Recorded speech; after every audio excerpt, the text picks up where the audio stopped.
Advocate Arpita Shukla. Welcome you all to own channel target for IQ. इस video में हम English vocabulary को cover करेंगे। हम इसमें एंटोनिम सिनोनिम्स भी देखेंगे, जो भी हम यहाँ पे वर्ड्स देखेंगे। देखिए, इंग्लिश वोकैबुलरी बहुत इंपॉर्टेंट है एमपी सिविल जज के लिए भी और दिल्ली जुडिशल सर्विस एग्जाम के लिए भी। दोनों में ही ये वोकैबुलरी आती है। अब देखिए क्या होता है कि कई उसमें एंटोनिम दे देंगे, सिनोनिम्स दे देंगे। कोई भी आपको एक वर्ड दे दे, उसका उससे पूछ लेंगे इसका सिनोनिम क्या है, इसका एंटोनिम क्या है। आपको वर्ड पता होने चाहिए। तो चलिए स्टार्ट करते हैं। फर्स्ट है डिकेडेंट। ये एक एडजेक्टिव है जिसका मतलब है करप्ट। ठीक है, कोई भी अनैतिक काम कार्य करने वाला बंदा, ठीक है, बहुत ही गलत तरीके से जो होता है। तो इसका सिनोनिम देखेंगे। इसका सिनोनिम है immoral, depraved, lost, wanton. इसका एंटोनिम देखेंगे, इसके opposite moral, noble, virtuous, decent. देखिए, अब ये अनैतिक गलत तरीके से है, तो उसके अपोजिट देखिए, अपने हिसाब से ही आपको पता चल जाए कि कोई भी पर्सन कोई अच्छा काम करेगा तो उसका क्या हो जाएगा, एंटोनिम हो गया, सही तरीके से कोई काम करते हैं। तो जिसका एक एग्जाम्पल ले लेते हैं। जैसे Ram is a decadent person. ठीक है, राम क्या है, एक अनैतिक पर्सन है। उसके जो भी काम होते हैं क्या गलत तरीके से करता है वो। नेक्स्ट देखेंगे सेकंड, कैस्टिगेशन। कैस्टिगेशन हमारा लॉ से ही रिलेटेड है, जिसका मतलब होता है पनिशमेंट, दंड। ठीक है, सजा।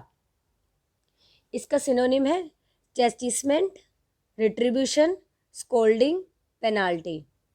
एंटोनिम है इसका पार्डन, माफ़ी, फॉरगिवनेस, रिवॉर्ड और अवार्ड। तो इसका हम एक एग्जाम्पल बना लेते हैं। He is afraid of कैस्टिगेशन।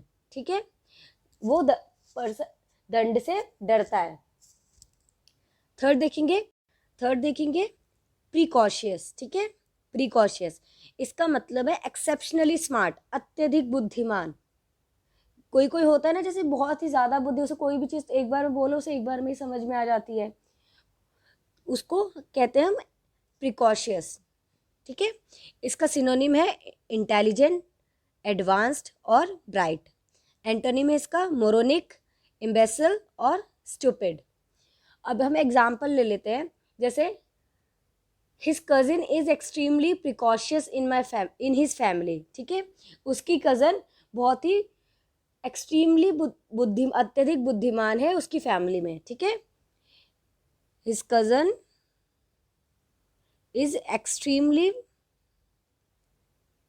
Precocious in his family. Fourth देखेंगे प्रिसेप्ट। प्रिसेप्ट देखिए एक नाउन है, और प्रिसेप्ट की मीनिंग की बात करें तो इसका मतलब है रूल, नियम, सिद्धांत जिसे बोल सकते हैं हम। ठीक है, कोई भी लॉ कह लिया हमने इसको। ठीक है, नियम हो गया।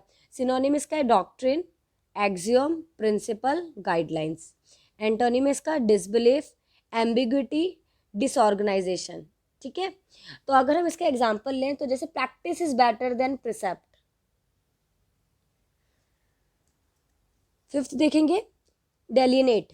डेलिनेट क्या है, डेलिनेट वर्ड जो है एक वर्ब है।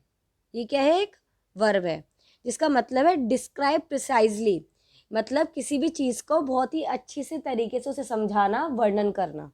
ठीक है, जैसे अब ताजमहल है, हम गाइड के पास जाते हैं, वो बहुत ही अच्छे से उसके बारे में डिस्क्राइब करता है, बताता है, तो इस क्या हो गया, डेलिनेट हो गया। ठीक है, मतलब वो जो गाइड है बहुत ही डेलिनेटली उसको समझा रहा है, बहुत ही अच्छे से वर्णन कर रहा है उस चीज़ का। ठीक है, तो इसका सिनोनिम है डिफाइन, डिटेल, लिम।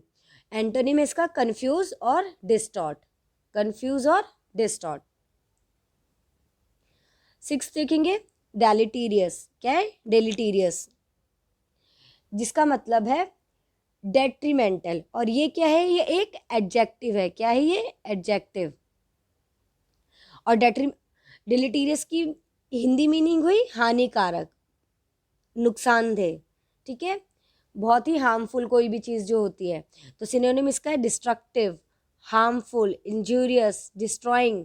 और एंटोनिम इसका एडिंग, हेल्पफुल, असिस्टिंग। अब देखिए, कोई चीज़ हानिकारक है, कोई चीज़ हार्मफुल है, तो उसका अपोजिट क्या होगा, अच्छा होगा। ठीक है, फायदेमंद होगी, ऑब्वियसली ये तो समझ में आ जाएगा। तो अब इसका एग्जाम्पल ले लेते हैं, जैसे smoking is deleterious to health.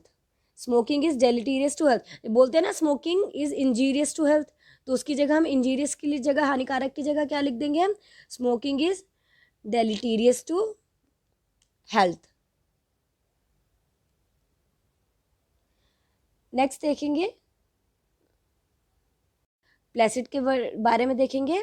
देखिए प्लेसिड का मतलब होता है एकदम विनम्र, एकदम नम्र तरीके से पर्सन जो होता है, ठीक है। ये एक नाउन है, क्या है, ये एक नाउन है।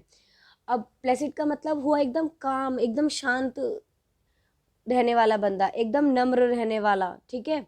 जैसे हर घर में एक पर्सन होता है, उसे कुछ भी कह लो, उसे कोई फर्क नहीं, वो एकदम शांति से बैठा रहता है, ठीक है, एक बहुत ही नम्र रहता है, वो हर चीज़ को बहुत ही ध्यान से धीरे धीरे एकदम अच्छे से काम करता है।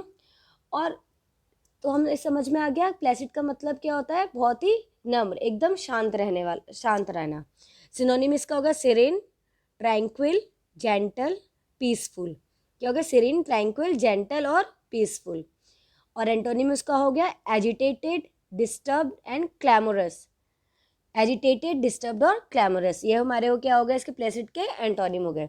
जैसे एक एग्जाम्पल देखते हैं, I see a monk who was very placid. मैंने एक बहुत ही ऐसा साधु देखा जो बहुत ही प्लेसिड, नम्र था। तो देखिए जैसे अब कोई भी साधु होते हैं वो बहुत ही नम्र होते हैं ना, तो ये उसके लिए बहुत इजी वर्ड है जो हम यूज़ कर सकते हैं। तो नेक्स्ट देखेंगे, मोरोज। मोरोज का एक ये एडजेक्टिव है, मोरोज क्या है हमारा, ये एडजेक्टिव है, जिसका मतलब है ग्लम। ग्लम मतलब उदास होना, क्या होना, एकदम उदास होना। अब जैसे हम किसी बच्चे को डांट देते हैं, वो चुपचाप से बैठ जाता है ना, तो क्या हो जाता है, वो उदास हो जाता है, उसकी हम विश पूरी नहीं करते हैं, तो इसका मतलब क्या हो गया, वो मोरोज हो गया, ठीक है, वो उदास हो गया। सिनोनिम इसका क्या है, ग्राउशी, क्रैंकी, ग्लूमी और मॉर्नफुल। क्या है, ग्राउशी, क्रैंकी, ग्लूमी और मॉर्नफुल। एंटोनिम इसका क्या है, चीयरफुल, बहुत ही खुश, एकदम कोई चीज़ करना, एक्साइटमेंट में करना, एक्साइटमेंट, हैप्पी, फ्रेंडली, जेंटल। ये मोरोज के हमारे क्या हो गए, एंटोनिम हो गए।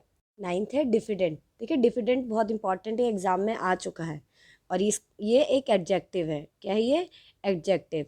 डिफिडेंट का मतलब है इंग्लिश में मीक, जिसको हम संकोची कहते हैं। जैसे अब एक घर में एक लड़की है, ठीक है, आपके घर एक पर्सन है, उसको इंग्लिश बोलने में बहुत शर्म आती है, लेकिन आती है उसे, तो वो क्या, वो संकोची होगी, वो बोल नहीं पा रही है, हेजिटेशन होती है उसे, जिसको, तो उसको क्या कहते हैं, संकोची, ठीक है। इसका सिनोनिम है demure, timid, sheepish, unassuming. Antonym है इसका एग्रेसिव, ब्रेव, कॉन्फिडेंट, एक्सट्रोवर्टेड। जैसे एग्जाम्पल ले ले, my sister is a diffident person, मेरी बहन एक संकोची पर्सन है, ठीक है, उसे बहुत संकोच होता है हर एक चीज़ को करने में। नेक्स्ट देखेंगे कन्वीन। इसका मतलब bring together for a meeting, मतलब एक जगह एकत्र होना, सबको एक साथ लेके आने वाला। कन्वीन का मतलब ये है। सिनोनिम इसका है कॉन्वोक, कलेक्ट, असेंबल, कॉन्ग्रीगेट। इसका एंटोनिम है डिस्पर्स और सेपरेट। 11th देखेंगे, मैडन। इसका मतलब है मैडन। मैडन का मतलब होता है पहला, शुरुआत, प्रारंभ या फर्स्ट, ठीक है। मैडन का मतलब होता है क्या, पहला, शुरुआत, प्रारंभ और फर्स्ट। इसका सिनोनिम है प्राइमरी, इनिशियल, देखिए स्पेलिंग गलत है, यहाँ पे ए नहीं आएगा, ओरिजिनल। एंटोनिम इसका फाइनल, लास्ट और कॉन्क्लूडिंग। 12th देखेंगे, एक्सल्ट। एक्सल्ट एक एडजेक्टिव है, इसका मतलब है ओवरजॉयड, बहुत एकदम खुश हो जाना, अति प्रसन्नित होना, ठीक है। जैसे हमने कोई न्यूज़ सुनी और सिर्फ सुन के हम बहुत खुश हो गए, तो उसको क्या कहते हैं, एक्सल्ट हो गए हम। सिनोनिम का है इसका रिजॉयस, डिलाइट, ऑन क्लाउड 9, जैसे कहते हैं ना हम, भाई 7वें आसमान पे हो गए, या ऑन क्लाउड 9 इंग्लिश में बोलते हैं ना, तो इसका मतलब ये है एक्सल्ट का मतलब। एंटोनिम है इसका ग्रीव, रिग्रेट और बिवेल। ग्रीव, रिग्रेट और बिवेल। क्लिंच देखते हैं 13, ये एक वर्ब है। क्या है क्लिंच, ये एक वर्ब है, जिसका मतलब है मजबूती। क्लिंच का मतलब कोई चीज़ को मजबूती से पकड़ते हैं ना, कस के पकड़ लेना, तो उसका मतलब है क्लिंच, रॉबस्टनेस। सिनोनिम है इसका सिक्योर, सेटल, कॉन्क्लूड। एंटोनिम है इसका डिले, डिस्प्रूव, इनवैलिडेट और लेट गो। नेक्स्ट देखेंगे रिपील। रिपील का मतलब क्या होता है? हटा देना, कोई चीज़ को कैंसिल कर देना, निरस्त कर देना, रद्द कर देना। और रिपील किसको? किसी लॉ को रिपेल करना। यहाँ पे इसका मतलब ये होगा। इसका सिनोनिम होगा रिवोक, रिसाइन, एनल और नलीफाई, शून्य कर देना। एंटोनिम इसका होगा इंगेज्ड, प्लेस्ड और इनिशिएटेड। 15th है डिसिडेंट। डिसिडेंट का मतलब क्या है? विरोधी, हॉस्टाइल, रिबेल, ठीक है, विद्रोही, ये डिसिडेंट का मतलब होता है। सिनोनिम हो गया opposing, adversary, rebel, revolutionary. Antonym है इसका कन्फॉर्मिंग, कन्वेंशनल। देखिए आगे भी हम वोकैबलरी की वीडियोस लेके आते रहेंगे। तो हमारी अगर आपको वीडियो पसंद आई है तो प्लीज़ लाइक एंड सब्सक्राइब जरूर करिएगा। और आपको कोई भी क्वेरी है तो आप टारगेट फॉर IQ के नंबर पे कॉल या मैसेज करके पूछ सकते हैं। हमारे हिंदी और इंग्लिश दोनों में बैच भी चलते हैं। Thank you so much.